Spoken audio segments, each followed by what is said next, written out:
Good morning. All India radio और राज्यसभा के analysis में आप सबों का स्वागत है। अगर ऑल इंडिया रेडियो के अंदर न्यूज़ की बात करें तो कुछ खास इंपॉर्टेंट नहीं है, लेकिन राज्यसभा के अंदर एक बहुत इंपॉर्टेंट न्यूज़ है, डिस्कस करेंगे। थोड़ा गौर से समझने का कोशिश कीजिएगा। यहाँ पर क्या है कि बहुत सारे वन्य जीव, वाइल्ड लाइफ, जो इतने भी हमने जीव अपने पास जीव जंतु है पूरे के पूरे वर्ल्ड के ऊपर, यहाँ पे विश्व वन्य जीव कोष यानी WWF, world wild life fund, यही रिलीज़ करता है। लिविंग प्लेनेट रिपोर्ट 2002 जारी किया है।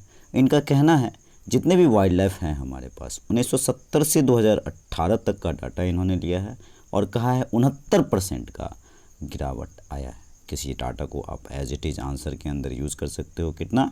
69%। ताज़े पानी में रहने वाले जीव 83% ख़त्म होने वाले हैं, नहीं ख़त्म हो चुकी है। धरती की 70%, धरती का कितना? 70%। ताज़े पानी में 50% जैव विविधता खतरे में है।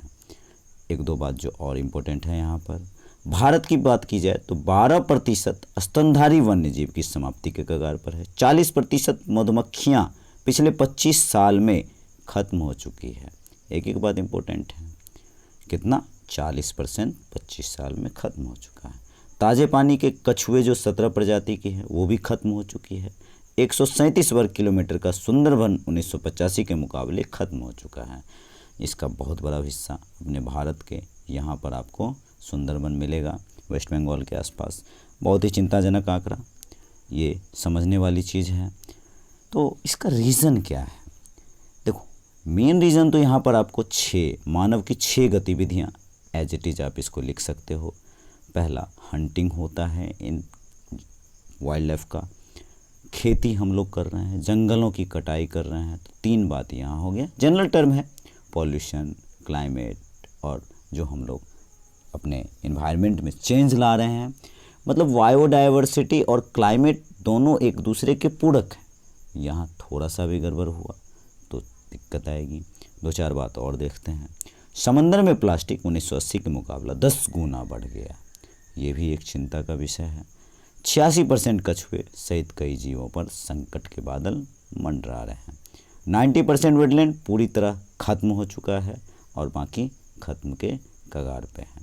देखो, पृथ्वी का तापमान 1.5 डिग्री सेल्सियस ज़्यादा नहीं बढ़ने देना है, ये बात ध्यान रखना। आप सजेशन में इसको यूज़ कर सकते हो।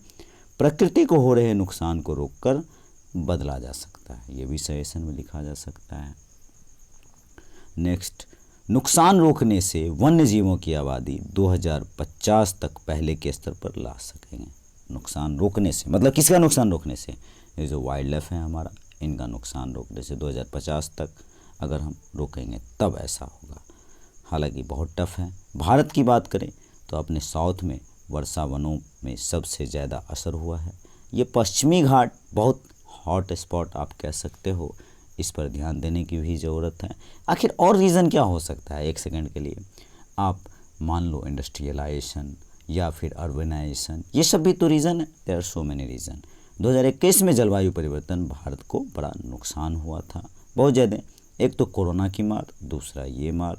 सब ज़्यादा नुकसान उठाने वाले देशों में भारत 7वें नंबर पर है। किसके? वर्ल्ड लिविंग रिपोर्ट के अनुसार। ये बात ध्यान रखेंगे आप। जल संसाधन और कृषि दोनों पर सबसे ज़्यादा दिक्कत तो मीठे पानी का होगा। मीठे पानी की समस्या तो बहुत ज़्यादा होगी यहाँ पर। इन सब बातों को ध्यान रखना है, आगे बढ़ना है। एक बात और, स्वास्थ्य और आहार और श्रृंखला पर भी असर होगा। भारत में पक्षी, पशु, कीट सभी पर ये संकट के बादल आएंगे। 1.2 डिग्री सेल्सियस गर्म हो चुकी है पृथ्वी। 1.2 डिग्री सेल्सियस भारत की स्थिति के अनुसार। 40% मधुमक्खियाँ, अभी बात किया, 25 साल में ख़त्म हो जाएंगे। 847 पक्षियों की प्रजातियों का अध्ययन, 50% आबादी खत्म। 140 प्रजातियों के पक्षी भविष्य में पूरी तरह खत्म हो जाएंगे। देखो, पढ़ नहीं रहा हूँ, इस बात को समझने की कोशिश करना। यहाँ पर 45 से 64% जंगल 2030 तक जलवायु परिवर्तन के जद में आएगा, इस तरह का बात कहा जा रहा है। 1937 वर्ग किलोमीटर के सुंदरवन का इलाका 1985 के मुकाबले खत्म हो चुका है। और ये सुंदरवन कितना इंपॉर्टेंट है आपको पता है। अफ्रीका में वन्य जीवों की आबादी, ये एज इट इज यूज़ किया जा सकता है, कितना परसेंट? 66% जो है सो घटी है। एशिया में और प्रशांत वाले क्षेत्र में 55% घटी है। धरती की 70% जो बायोडाइवर्सिटी है, 70% पूरे धरती का ये खतरे में है। ताज़े पानी की 50%, मतलब ताज़े पानी में जो जीव जंतु रहते हैं, 50% खतरे में है। अगर आपको 50% भी बातें याद रह गई तो बहुत काम आ जाएगा आंसर लिखने के क्रम में। देखो 4 डिग्री सेल्सियस अगर तापमान बढ़ा, वो 4 डिग्री, तो 75% जो स्पीसीज़ है वो ख़त्म हो जाएंगे। अच्छा, एक बात और, अगर मैं आप लोगों से पूछूं कि आखिर बायोडाइवर्सिटी को इतना नुकसान क्यों, इतना जो ये रिपोर्ट आया है इतना नुकसान क्यों, तो आपके दिमाग में आ ही गया होगा।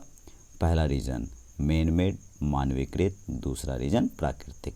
हालांकि यहाँ पर थोड़ा सा आप सोचोगे तो मानवीकृत जो है सो कुछ ज़्यादा ये असर करेगा, लेकिन ये वाला साइक्लोन वगैरह आएगा लेकिन उतना असर नहीं करेगा।